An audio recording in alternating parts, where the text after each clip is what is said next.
What is a solids trap? How do I know if that's something that I'm wanting to put within my aquaponic system? I'll give you a hint. I use it in all of my aquaponic systems. But do you need to? Am I just obsessive and compulsive? And yeah, absolutely. But is it something that might be helpful for you? Let's have a look at what a solids trap is, and you know, maybe how to clean it. I'll show you how to build it in another video, but yeah, how to clean it. What is a solids trap and what do I do with it?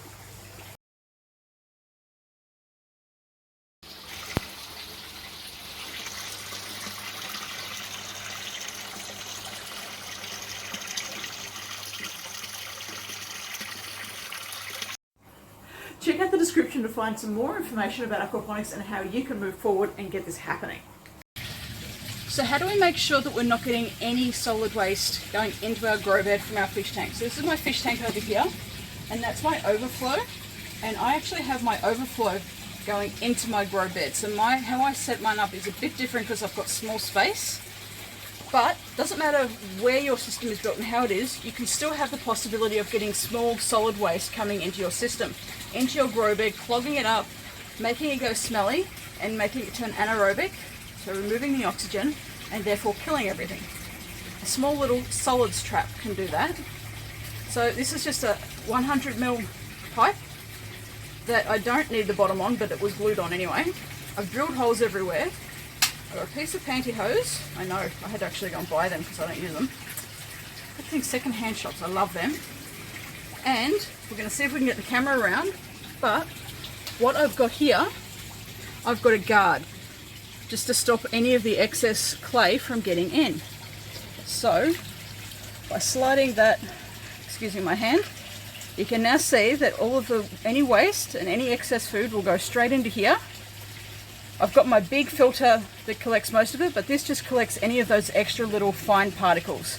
And just because I am the perfectionist I am, I do tend to put a little bit of this matting just around here, just to make sure that nothing else gets in, but you don't really need to do that. But this is an extra way of being able to make sure if you've got an overflow from your fish tank, because this way my fish tank never floods, I don't have solid waste coming into my aquaponics system. Works even better when we're doing this solids trap like this for a small barrel system. So let's go over and I'll show you how that one works.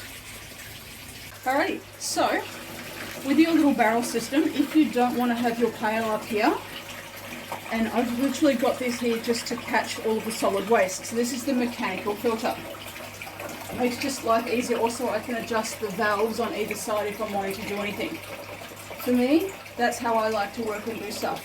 But that's me. Your system, should you not want to do that and you want to have the pipe, the aquarium pipe, coming straight up from the fish tank into the grow bed, have some way of catching the solid waste. Now this is a piece of PVC pipe with holes put in it. It's a 100 ml pipe, and with some pantyhose around it, I can make a very easy mechanical filter. So this is how we remove the solid waste, by pushing that in and having it go underneath. Now I need to make sure that there's not much gravel going in there, so all of the water goes straight into the pantyhose. Any solid waste will be picked up in there, which we'll need to clean out every day or two. And you just have your PVC pipe with all the holes to make sure all the water still goes into your grow bed. The reason I don't like this is, as you see, we've got the pipe that takes the water out, and then if you add something like this, you're adding something else in your grow bed. Therefore, you're limiting the amount of space that you have within your grow bed. For me, if I have that separate, one, I can control things with the valves that are over here. If I'm needing to adjust my flood and drain, or anything else, or I need to work on something, I can adjust things. And two, I've simply got more room to be able to do everything.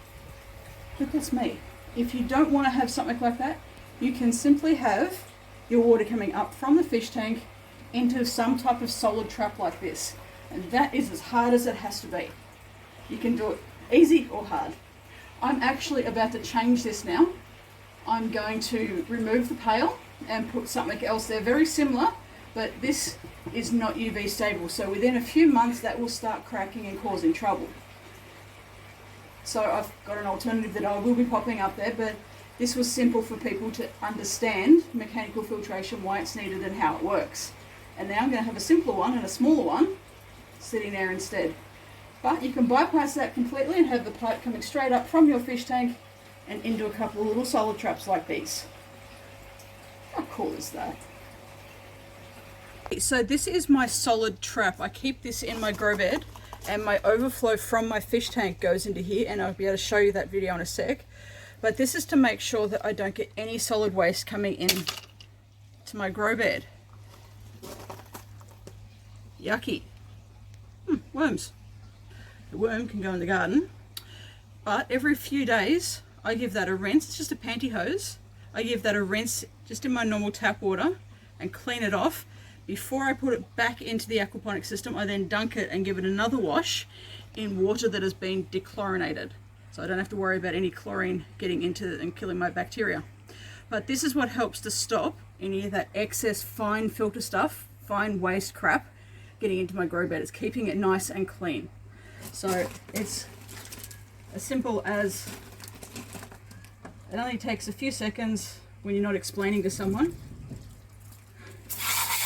Rinsing that off. And I can do that in a bucket, I can do that any number of ways. And we're just letting that get out, put it all back together again. So simple. Easy way of removing solid waste from a system, and especially if you've got a little barrel system, and I'll show you that one too in a sec. Well, thanks for watching. I hope you enjoyed the video. If you've got any questions or comments, make sure you do leave them below. And hit that subscribe button so you can find out when I've got more videos being posted. And don't forget to follow me on other social media, because I do different lives on different social media on different days. So, again, thank you for watching. I really value and appreciate your time, and I hope you enjoyed it.